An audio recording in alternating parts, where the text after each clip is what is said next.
Welcome. Welcome to the second annual panel discussion here at the Dream Ride 2023. This year we are putting together a piece on continuation cars, looking to the future, well, looking to the past for our future, that is. And we have a nice selection of cars here, including Allard, a Persang, Jaguars, and a Ford products. And with us, we have automotive experts that we're really lucky to have today. And the first person that is going to be our moderator is Lowell Paddock. And Lowell comes to us from a background in General Motors. He works at Lime Rock Park, Sunday in the Park, the director there.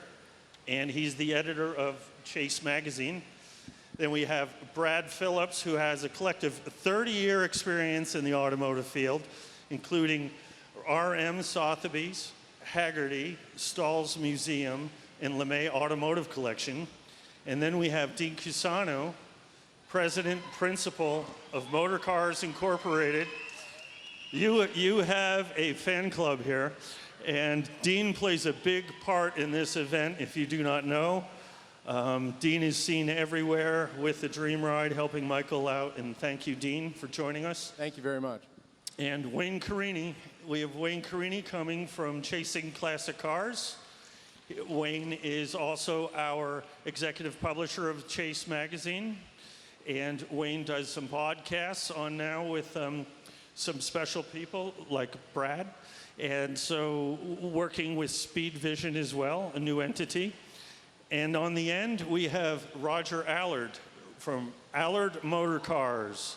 And Roger hails from Montreal and has brought us his new version of the Allard to share with us and to talk about the continuation car in that aspect. And so what I'd like to do is open up the forum and try to identify what is a continuation car.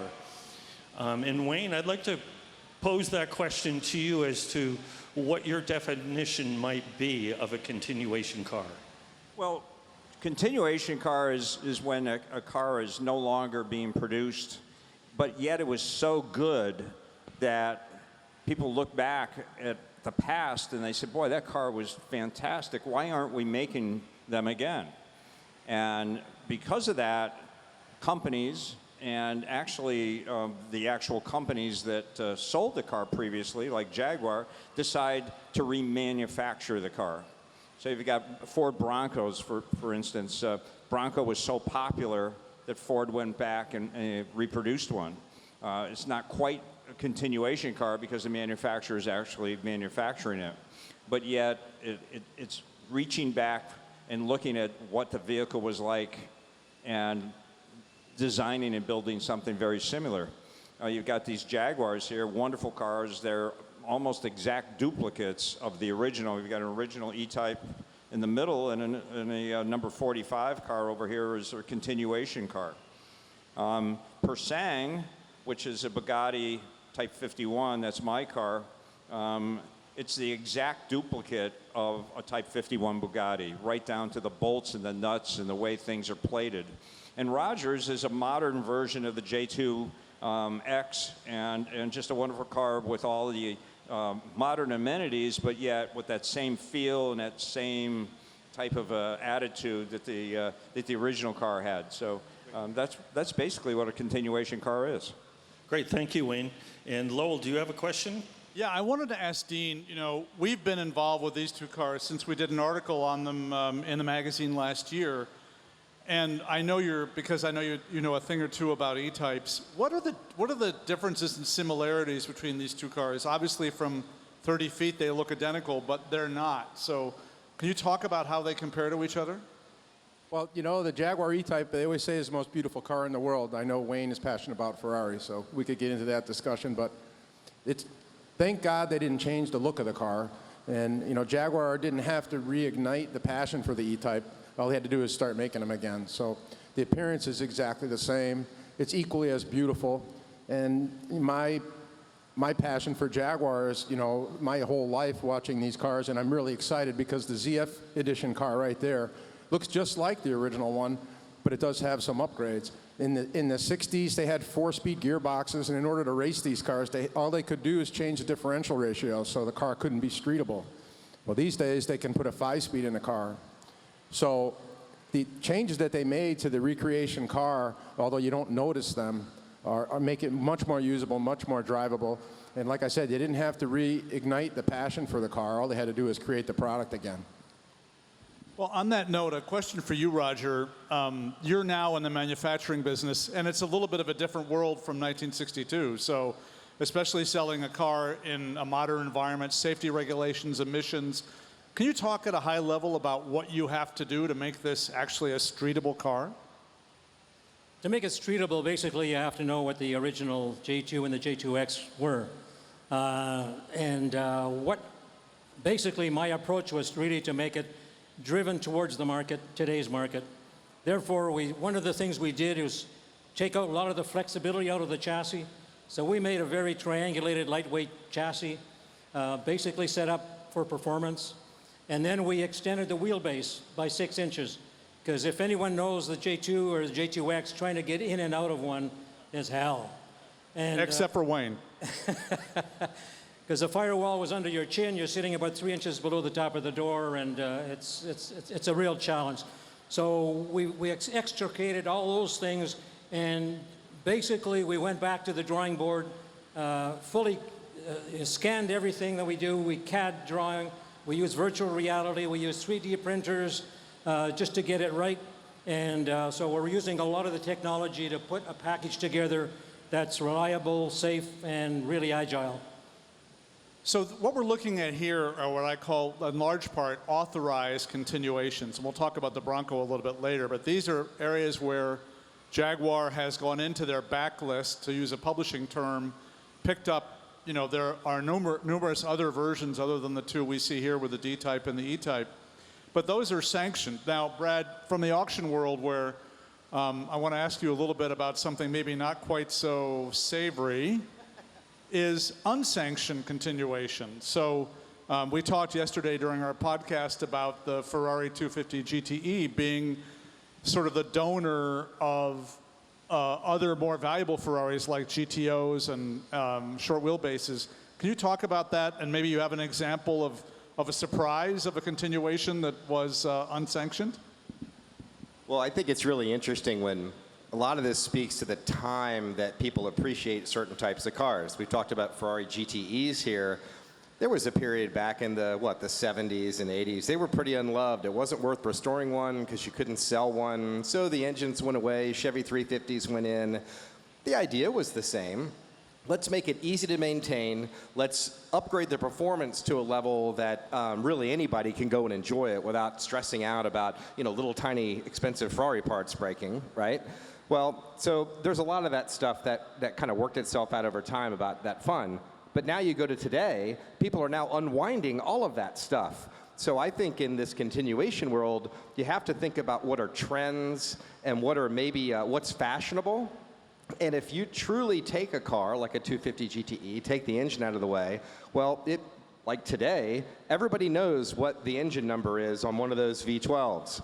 There are people who are hunting for engines that belong in their car that were put in it, and you wonder, in an unsanctioned world, that you're going to have that. So you're depending on individual collectors to go out and find these things to perhaps bring them back to reality. That's a lot different than what we're talking about here, where the manufacturer is saying, no, let's take a whole new thing. Let's better it in lots of different areas, but honor the memory of the original cars, the C and the D-types and the Allards. And I've driven both. I've been really lucky. I did a Copper State in a J2X, and I've driven one of your cars. Your car is better. There's no doubt about it. It was terrifying driving the original Allard, and I'm still deaf in one ear from it. I mean, it was amazing, so I don't know if I really got to your question, but the point is when you talk about values and things like that, it depends. There are a lot of these cars out there that people can modify by throwing a Tremec 5 or 6 speed in it or put it in, LS swap, anything these days, that kind of stuff. So it just depends. This is a way better way to go. Wayne, maybe you can talk about your DK engineering car for a minute, because that was derived from a different Ferrari, and that's to a certain extent a continuation car. Yeah, I've got a DK Testarossa, and DK Engineering, a firm out of England, and they built special bodies for these cars. So there was a rebody. They took a 250 GTE, they shortened the chassis, they breathed on the engine a little bit, made a little more horsepower. They put it in this beautiful body of a Testarossa, and they sold it as a replica. But as long as you know it's a replica, there's not a problem. It's when somebody tries to pass one off as the real thing, and there are lots of people that do that, especially in the muscle car world, where they'll restamp the engine and it was supposed to be this bigger horsepower engine and it's supposed to match the car. Sometimes that happens. But, you know, as long as you know the game going forward, sort of like my Persang, that's a replica of a Type 51 Bugatti. Well, I know that, and I'm comfortable with that. But if you try to pass that off as the real thing, that's where problems can happen. So on that line, how do you think, and maybe it's a question for the two of you, Brad and Wayne, how do you think enthusiasts and collectors view these continuations in the light of the value of their cars? So does someone who owns an E-Type or someone who owns a real AC Cobra, when they see that replica, do you think that it diminishes the value of their car or increases the value of the original? Brad, I'll ask you first. No, I do not believe it diminishes the value of the original by any stretch. Again, you're honoring it, you're giving more people access to it, which can create even more of a halo around the brand, potentially. It also gives a lot of exposure. I mean, we talked about the Copper State, which is this 1,000-mile road rally around Arizona. There was a gentleman last year who had a hopped-up E-Type, and I won't say the name of it, but it was absolutely a continuation-type car. He was tearing everybody up. He had 350 horsepower, and he was passing on the double yellows, and he was doing stuff that, an original E-Type is a performance car for the era, but it's not a Corvette Z06, right? Well, this guy was driving it like it was a new Z06.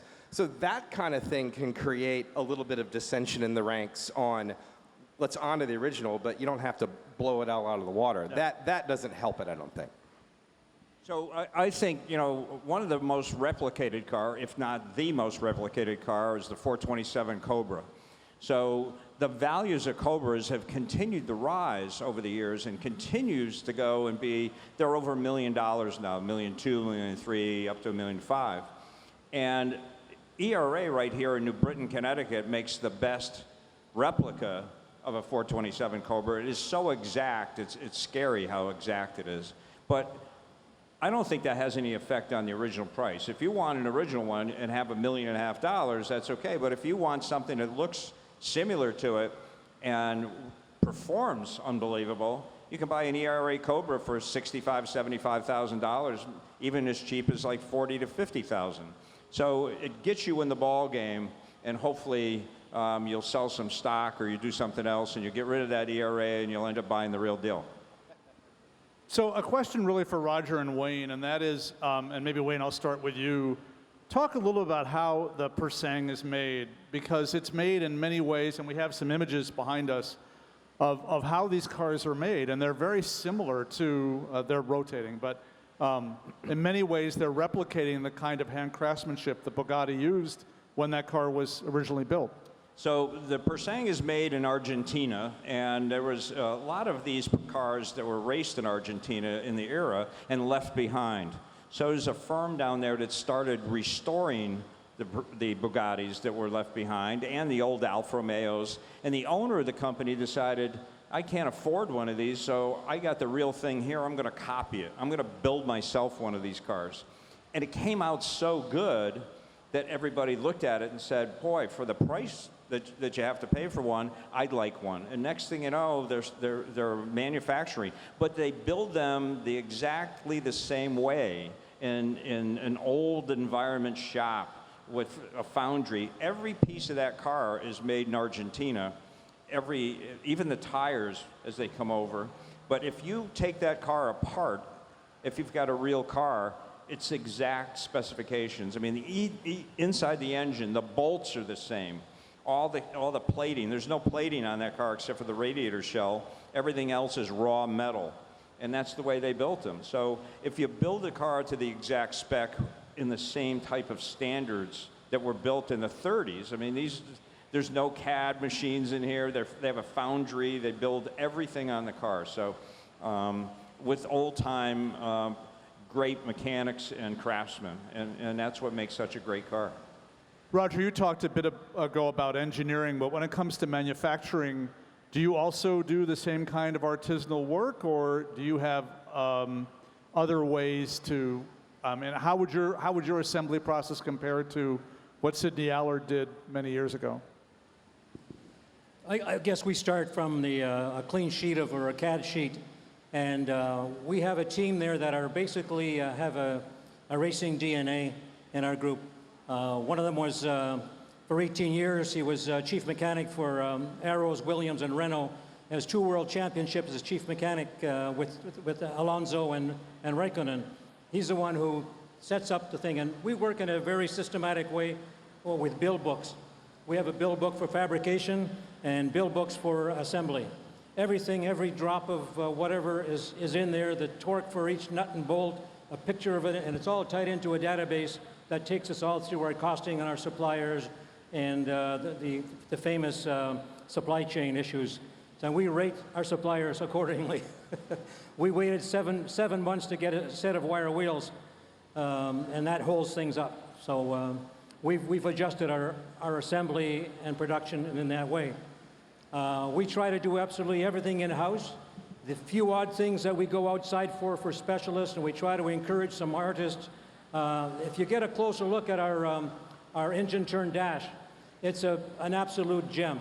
It's a guy in California who does it. He does it for Pebble Beach. He does it for Amelia Island, and he does a fabulous job. And we have someone who teaches woodworking, who hand carves our shifters and our parking brake handles. So everything we try to do in-house. Even we're trying to get consistency from car to car because we want to keep the momentum up. For instance, we're using a new technique now for building our seats and upholstering them. We've designed basically an eggshell as a mold. We have our basic seat inside, and we inject expandable foam in 2 different densities so that the back seat and the seat are different density than the sides. So when that comes out of the mold, then we do the upholstery. So we were using all these ways to cut down the time, hopefully the cost, and to get to our objective. Can I ask a question about this? Because I've always wondered, the tires that you put on these are easily twice as wide, twice as sticky, maybe 5 times as sticky as whatever came on the original ones. Did that make you have to engineer everything backwards from basically the wheel hub back? You're putting a lot more stress through a suspension using modern rubber. What did that do to your design process? Yeah, it's an integral part of that process. As a matter of fact, more recently, for the prevalence of speed bumps and people's garages and everything else, we went to a slightly higher profile, so we get an extra inch, so people don't complain about tearing up their side pipes on the speed bumps. But like you say, everything is built in right from the get-go, from the bumpers in front that are on grades that will give you a certain energy absorption. We have energy absorption in the chassis. Our cars are always balanced 50-50 front to back. So whether we have, I have our 001 out in Arizona is a 6.1 Hemi with a Magnuson supercharger, 700 horsepower, which is insane. But having said that, it's balanced 50-50. So when we go on the track lapping, we can do a nice drifting with it. We do our own pedals and everything else for a toe heel. And so you can do a nice controlled drift without wiping out on the corner. So it's all integrated. Yeah, I think Brad wants to drive it home. So I have a similar question, which is coming from the OEM side. How do the manufacturers work with selling you engines? Do you buy them wholesale, or do they know what you're doing, or you just buy it as a spare part, or how does that work? No, we buy them directly from GM, and as part of the homologation which we'll speak to in a minute, we have, when we finally do the assembly and do our test driving, we've got to take it to GM. They put it on the computer, and they check everything that whatever we put in there is, like we put in E-Rod engines in, so they put it on their computer, then they put the stamp on our firewall. And that's the way we work with them. So go to that, I think maybe go to that point about, I mean, I come from that world, so I know about validation and certification and type approval. You know, that's a huge step now in a modern car, especially, you know, you're not coming from the huge resources of a Ford or a Chrysler or whatever. Talk a little bit about the process you have to go through, and I'll bet it's different in Canada than the US in some ways, right? Or is it the same? Well, we basically export into the States. We've got 26 cars built. They're shipped out to 4 continents. So there's variations everywhere. But in the US, which is my principal market, we've been certified more recently by NHTSA and EPA under the FAST Act, which is a federal legislation. The criteria for that is that the car has to be at least 25 years old. I have to have the trademark, which I own. And also, you have to be a single source manufacturer. I can't sell kit cars. I have to be single. So our cars are self-certified at the shop. We put the 17-digit numbers on our cars, both on the driver's side and somewhere on the chassis. We put all the DOT labeling on the doorpost and in the trunk, which all the exceptions. There are quite a number of exceptions under that rule. But having said that, what it does, it facilitates for the owner. When he gets his car, he shows up to do EMV, he's got his certificate of origin, he's got his proof of insurance, he pays his taxes, and he goes home. The states don't do an inspection for emissions or safety or anything like that. We've done that at the shop. And before leaving, GM does that stamp, so we have that stamp on the firewall for the E-Rod engines.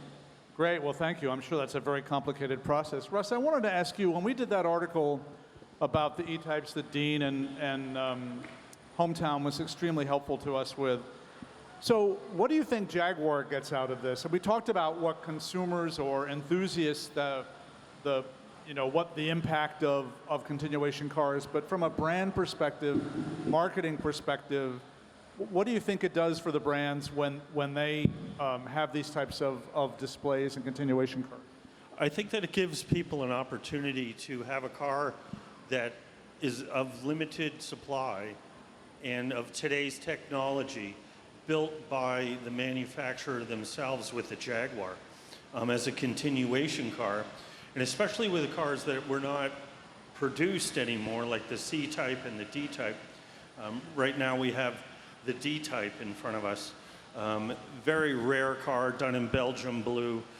That car was very fast in the day, and to have one that's original, you would have to consider yourself very lucky.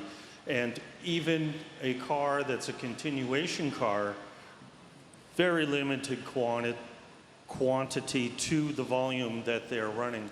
So an owner can go out, put his name in the line in queue to get one, and we're lucky enough to have one in front of us today. And back to Dean for a minute, because Dean Cusano with Motor Cars International, or Incorporated, I'm sorry, restores cars to new quality. And Dean, correct me if I'm wrong, but you've probably restored over 300 E-types to this We're point? at about 240 or so. About 240, so it was a little rich. But 240 E-types brought forth from probably scrap to being put as pride and joy in somebody's garage. Compared to a continuation car, they're probably of equal caliber. But I think that the customers involved, I'm going to bounce that question to Dean and see who would buy a continuation car as opposed to a restoration car. Well, Brad mentioned it before. It depends on what they're buying it for. You know, and it's interesting that the 2 E-types are here and the D-type, because I've been all over the ZP edition car, checked how they built it, and I've been all over this D-type here. I spent a couple days looking at this car. The methods and the riveting of the aluminum body, all of the housings, the way the engine frames are, everything on that car is exactly how a real long-nosed D-type was. So that's really awesome, but it has Weber carburetors, a clutch that's really hard to use. It's very difficult to get in reverse in gear, and we're struggling it through the parking lot here. So it's a race car. It's a continuation car, but to what Brad said, the purpose of that car is, well, you're not going to race it because it's brand new. So that's a collector's item. That's a piece of furniture, and it's gorgeous. And you switch to the ZP car, that car was built equally as methodically correct as that D-type. But that car I drove it in here today. It sits there and idles perfectly, and it's carbureted. So, you know, knowing the evolution of the E-types, it's interesting that the ZP, they stole all the cool stuff from all the methods. Like that car, if you look at it quick, it's got center-laced wheels, which are beautiful. They're like the racing-style wheel. It's got the side latch bonnet, which they did away with because you couldn't lock the bonnet back in the day. It's got drop-in louvers, which is what the early cars had. But it's not a flat-floor car. Now, the flat-floor cars are worth a lot more money, but nobody could drive them. Your feet can't fit in there. You had to be 5 feet tall. So it was really smart what Jaguar did in the creation of the ZP. That's a car you buy to drive, and that's a car you buy to keep. So, to your point, it depends what you're going to do with them.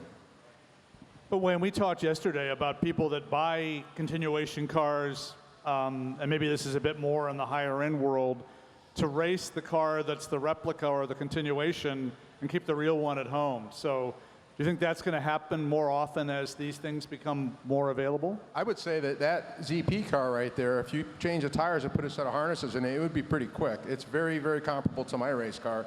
I have more compression, of course, and it's not quite as streetable, but it's got all the right stuff right from Jaguar, and it runs unbelievably. So they definitely did a lot of testing on that car.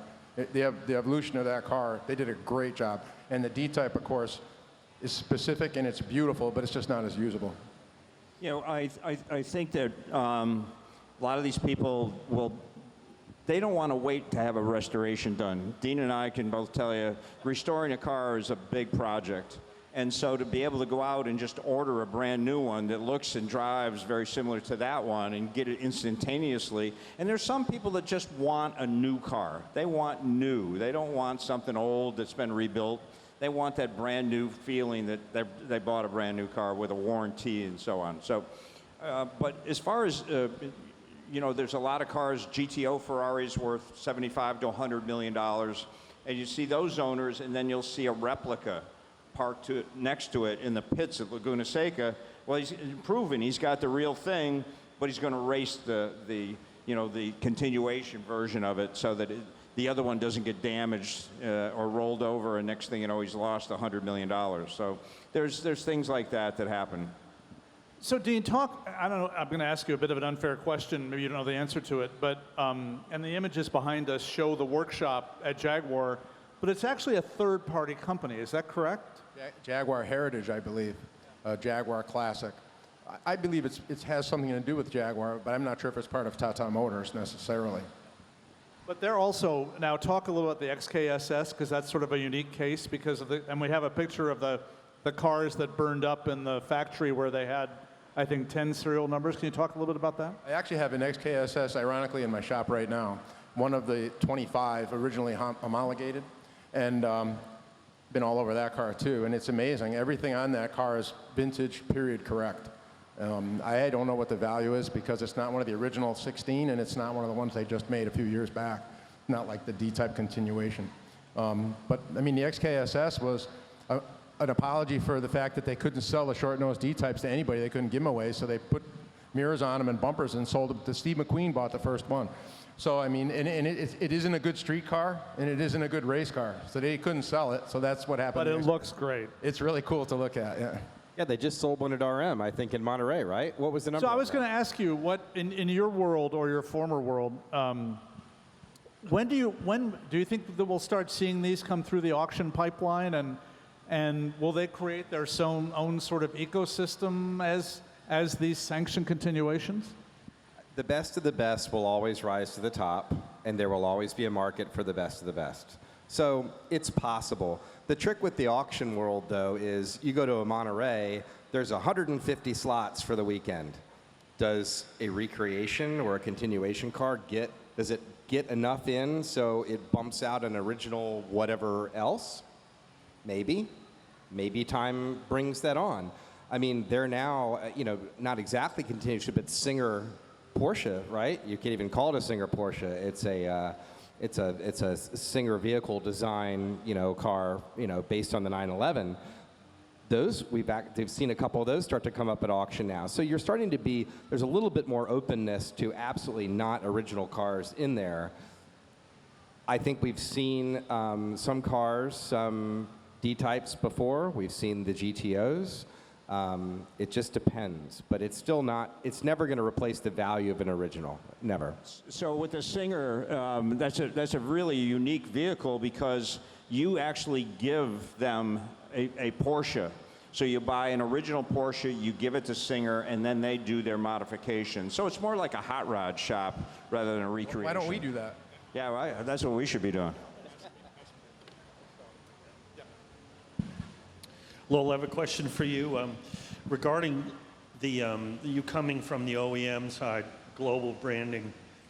With the big three and beyond, we have Ford with the Mustang that came out that was similar to the '68 Mustang. Soon followed a Camaro that looked like a '68 Camaro. And then if we followed this all along at the Pebble Beaches over the years, then soon you saw the Dodge Charger come out. And they all have a retro styling to them. And to this day, it seems to be going on as we see here to our right. We have the old Ford Bronco and a new Ford Bronco.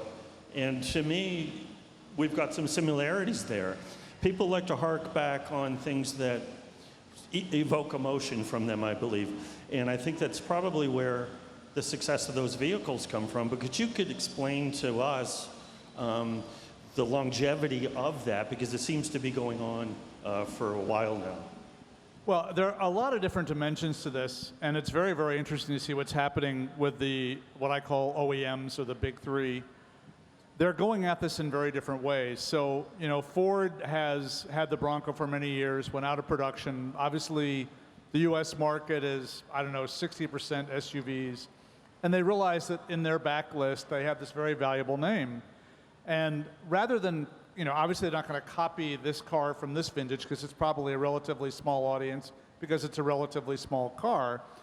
But I think it's a very tricky and very challenging arc to figure out, how do I capture the essence of that car, but then flow it into a more modern, more usable, and more marketable vehicle? So I'm seeing this last year when we had the Corvette team. We had Mike Simcoe, the head of design at GM, at a similar forum at Lime Rock last year. And he came up to me and he said, please, please don't ask me about the electric Corvette. So I think there's a dilemma, and you see Ford has gone through the same dilemma with the Mach-E, where they've got this great brand, the Mustang, which is a great heritage car.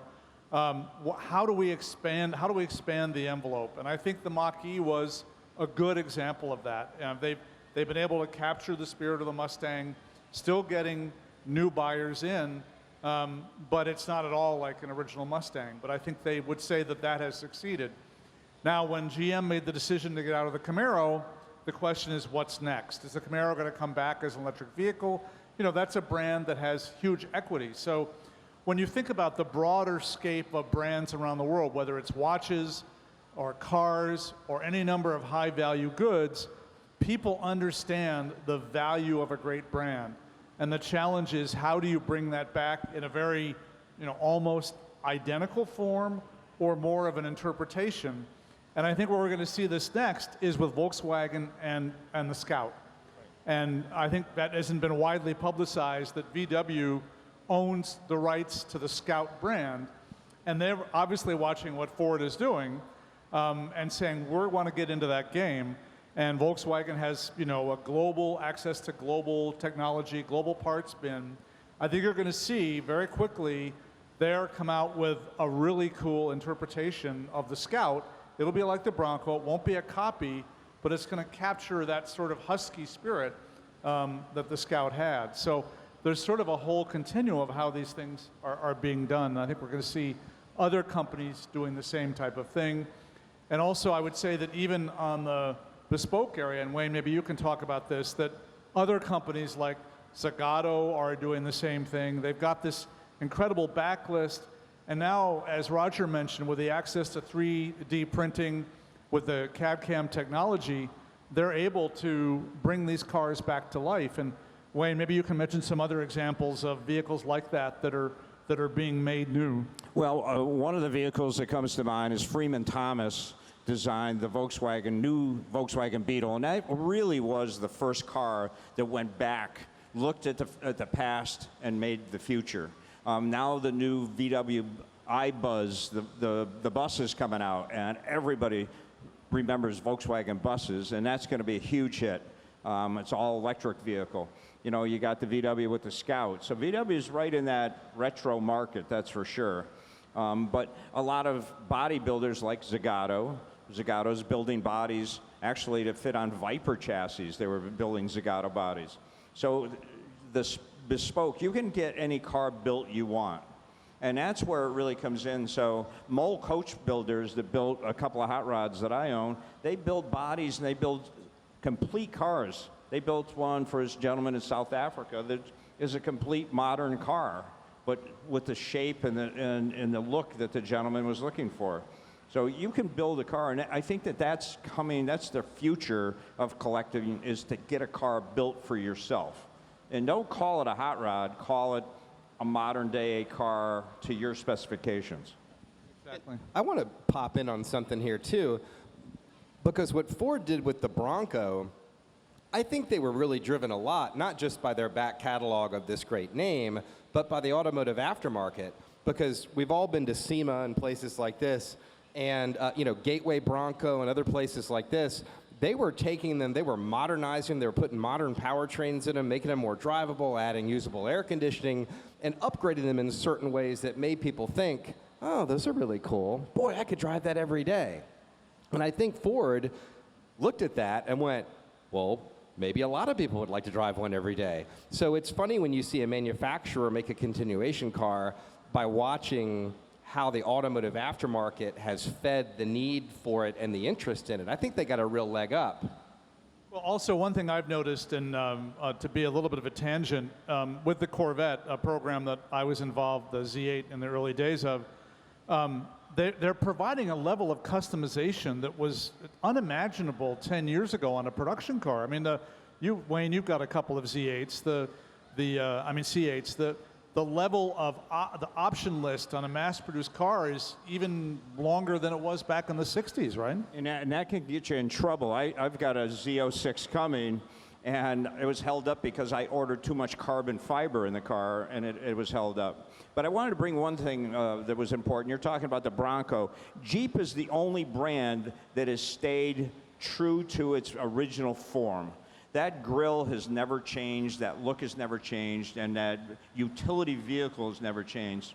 It's changed companies, with Stellantis owning it now, but the Jeep is, and Dom Papa's in the audience, and sold a lot of Jeeps, I'm sure, Dom, over the years, but it's that true look of a Jeep and that brand, and that's what's driven all these guys to the marketplace, because they're selling so many Jeeps, they're going, wait a minute, we're missing out on something here.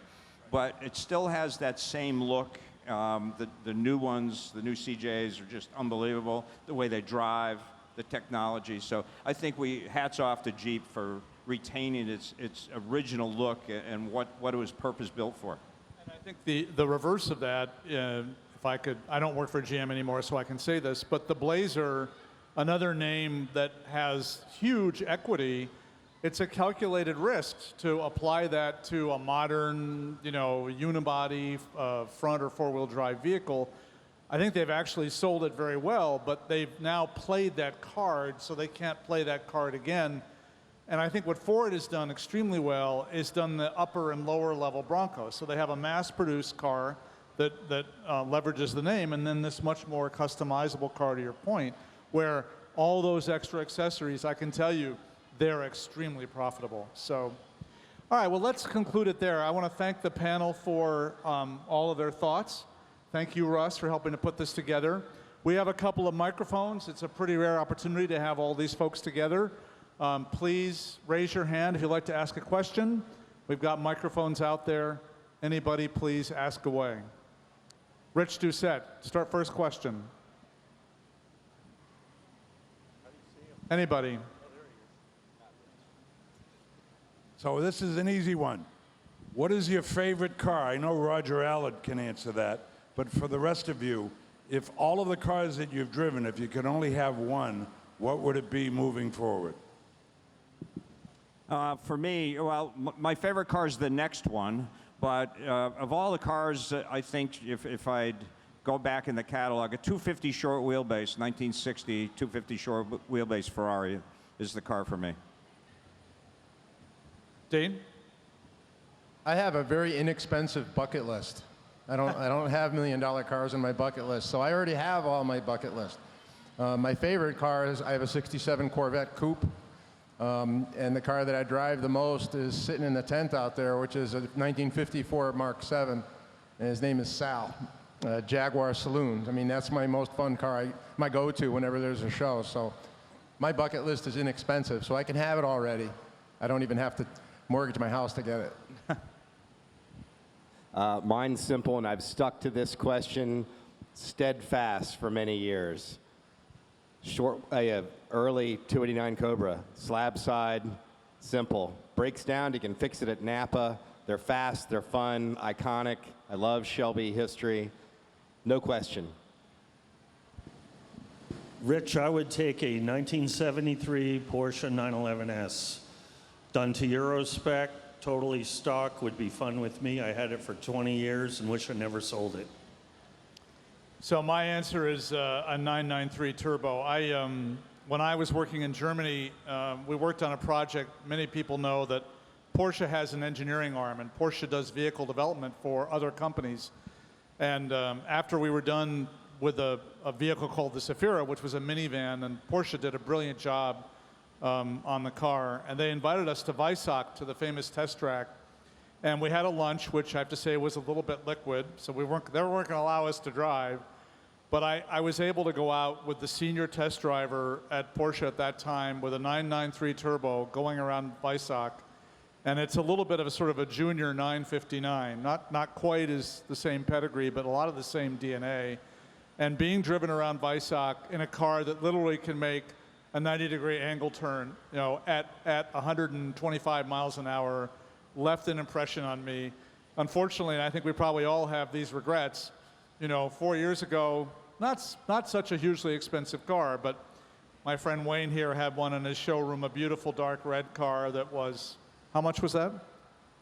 It was a little too much for you, I guess. Yeah, a little too much for me, but you know, I think all of us, that question always goes back to that memory of when you drove something and its impression on you, and so that's my favorite. You know, if you'd stop hoarding NSXs from the rest of us. The car that got me into trouble was an Austin Haley 3000 Mark III. I went to England to get that on my 50th anniversary, and I came across a book in a little bookstore that had the name, my family name on it, Allard, and there was a J2X in the cover. That changed my life. Other questions? Anybody? There are mics out there if anybody's got a question. Okay, seeing none, I'm going to thank the panelists very much. Thank you for the time. Thanks also to the Hometown Foundation for bringing us all the cars. Thanks to Antonio for the Bronco. Russ, Roger also. Russ, any last comments from you? Thank you to the panel, to Dean Casano from Motor Cars Incorporated and Michael Bizzuto for putting all this on. Again, my name is Russ Rocknack, and I publish the Chase magazine, and we have several copies on the front table here. If people would like a complimentary issue, you can come get them. There's probably 40 there, so come and get them while you got them. And thank you for coming today, and we hope to see you all next year, and enjoy the show.